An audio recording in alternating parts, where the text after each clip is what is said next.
question has two parts, and then first part, pretty much, you already gave us wonderful information, but if you can make a recommendation on any networking strategies, would appreciate it. And also, if you see any trends in networking strategies in your industry these days, any specific online resources or media, or type of media, if you can share that, that'd be great.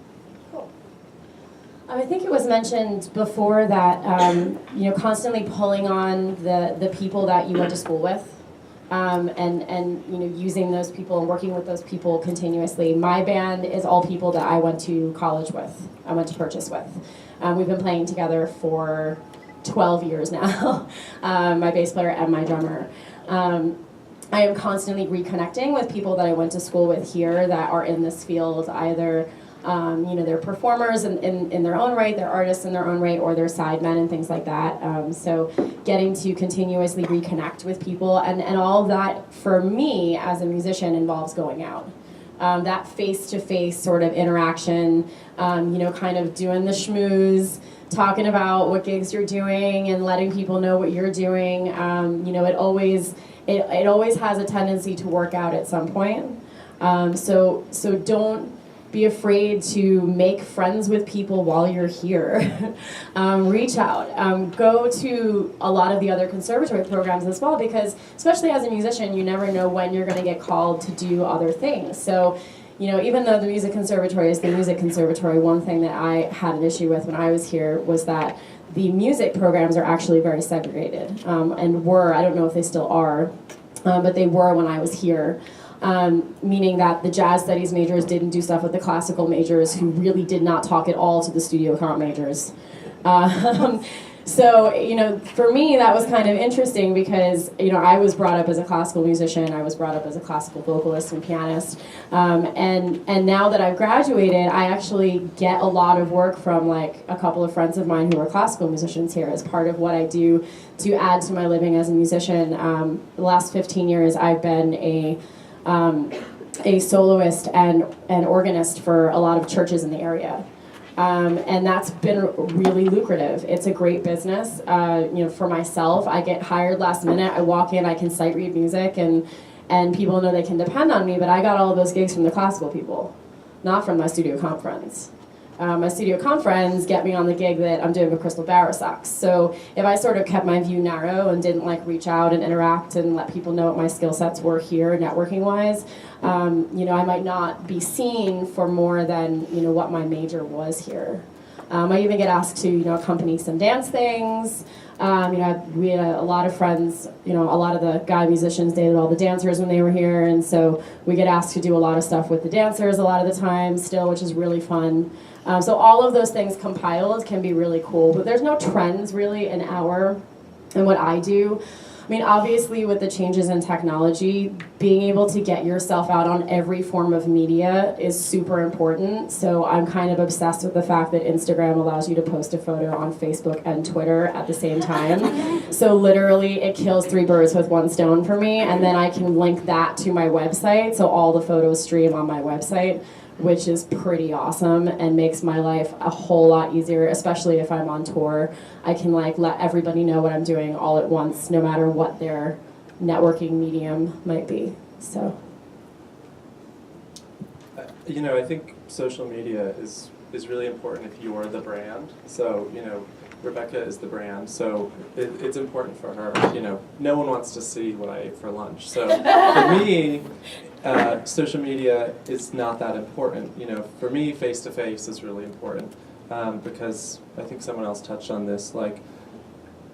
I don't get cold calls. I don't get people finding me just online and sending me an email. It's about someone that I met at the opera or someone that I met at a party, or an opening. Those are the real referrals that actually get you work. So face-to-face is so important. I don't know if you guys can tell, but I'm a little introverted, and I think most artists are. So you have to really force yourself to get out there. You have to force yourself to be extroverted when you have to be, and to go to events and charm the pants off someone to try and get that referral. I'm exactly the same way, by the way. I'm actually really quiet when I don't have to be.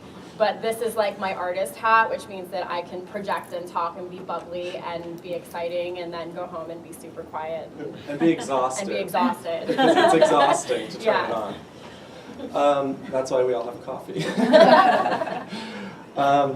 You know, so yeah, networking too, you should know that networking is not about going somewhere and talking about yourself. It's not about giving out 1 million business cards and saying, hire me to do your website. You know, that comes off as really obnoxious to people. And you know, you're just selling too much. Networking is about going to where your potential clients actually are, genuinely caring about what they do. So, you know, if I want to work with people who are opera fans, I'll go to the opera and I'll meet people there. And I like opera, so it's not like I'm dragging myself there, but you have to really care about what your clients care about and have conversations with them about it and have a real connection. You have to really connect to them if you want someone to hire you. I get the most real work that way, not just giving out business cards to strangers that I met for 2 seconds at a party. Sometimes it's a long game. It's not this instant gratification. Like, you know, so I just got a referral this week to do work for a dance company, and it was really convoluted how I got it. I had done work for another dance company years ago. One of their patrons, who, you know, funded the company, ran into me at a party a few weeks ago. We reconnected. We were talking about opera and how much we both like it. And then I said, well, I'm too poor to go to the opera. And she said, well, why don't you come with me? And so I went with her. I spent 3 hours at an opera. And at the end of it, I finally gave her my business card. So this took a week, you know, to build this relationship with someone. And then finally she asked me about my work. So the whole time I had never talked about myself. And you just have to be really patient, and it's the long game for sure, because you can give out 100 business cards and you won't get a referral if you don't connect with people. So that's like person to person networking, and there are things like Meetup.com. You can go to, you know, events for, you know, industries that you're interested in, or causes that you're interested in. I used to go to a lot of social change meetups and like social enterprise meetups. Social enterprise is sort of the combination of nonprofit do-goodism, but also making a profit. So that's kind of an interesting place to be if you're interested in the two sides of things. So Meetup is good if you want to just go to events and meet people. Let's see, care about what people care about. Also, yeah, don't talk about yourself a lot. Just ask people questions, because as you're talking to them, you know, you actually need to care about what you're asking them about, but everything they tell you is a clue as to how you can connect with them and get a referral.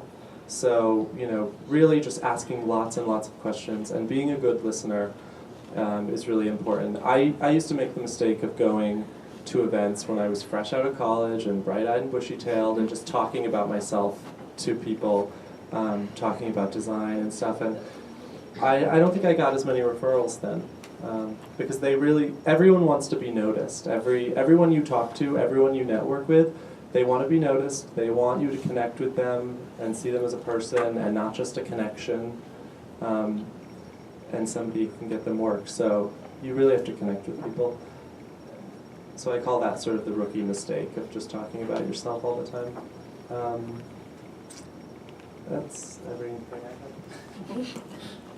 I feel like since I'm in the middle, I'm always like, I agree. But social media, absolute must still. I mean, it is 2014. Like, everybody has to have some kind of Google ability, we'll call it.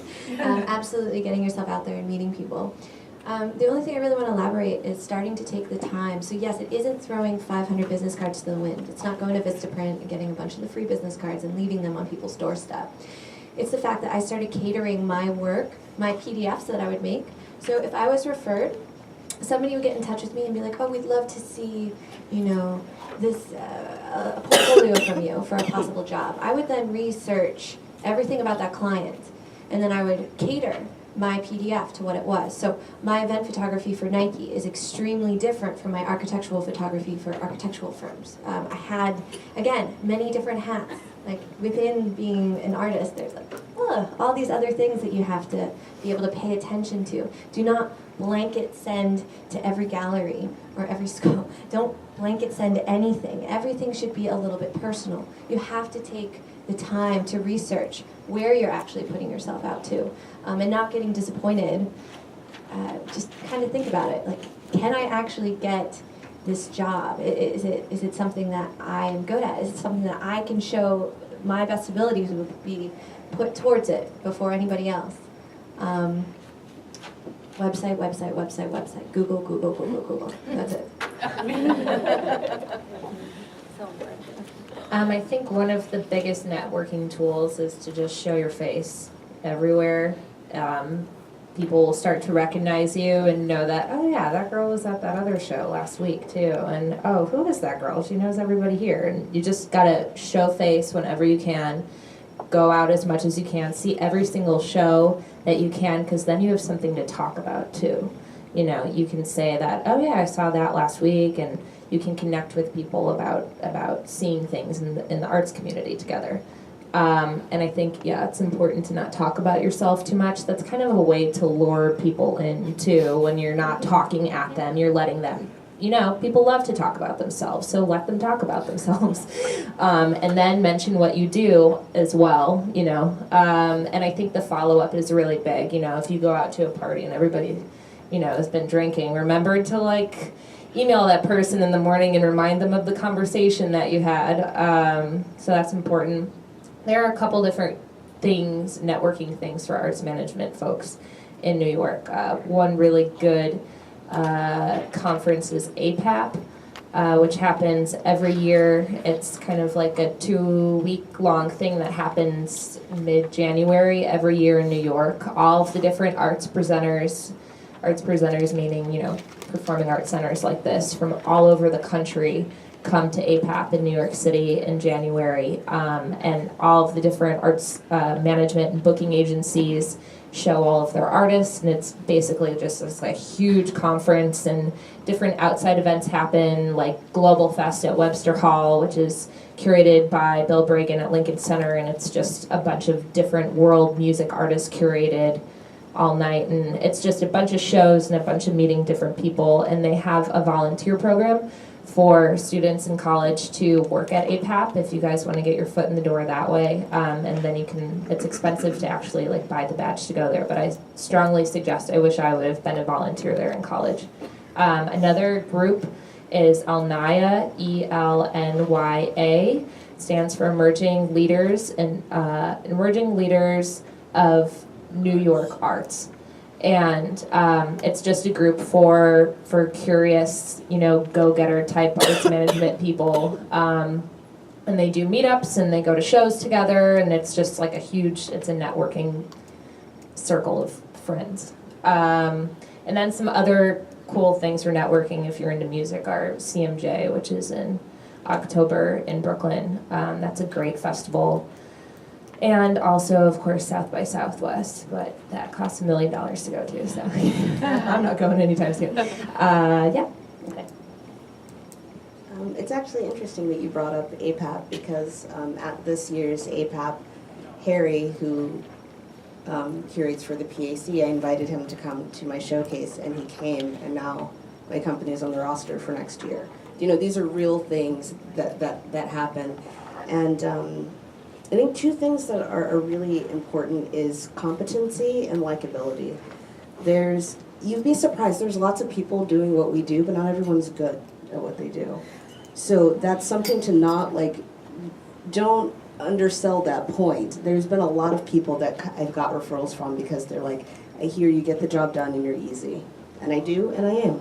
You know, those are things that are really helpful, because everyone needs something. Everyone needs something. It's just finding out what that thing is they need, and if you're the person to provide that. If you're not, you know, don't be afraid to pass it on to someone who can. That's helpful too. So it's not only networking for you to the client, but it's networking kind of unilaterally as well. If I can't do it, but I know someone that does, that still keeps my name out there, and it still puts me in good graces, and now this person's happy with me too. It's a twofer.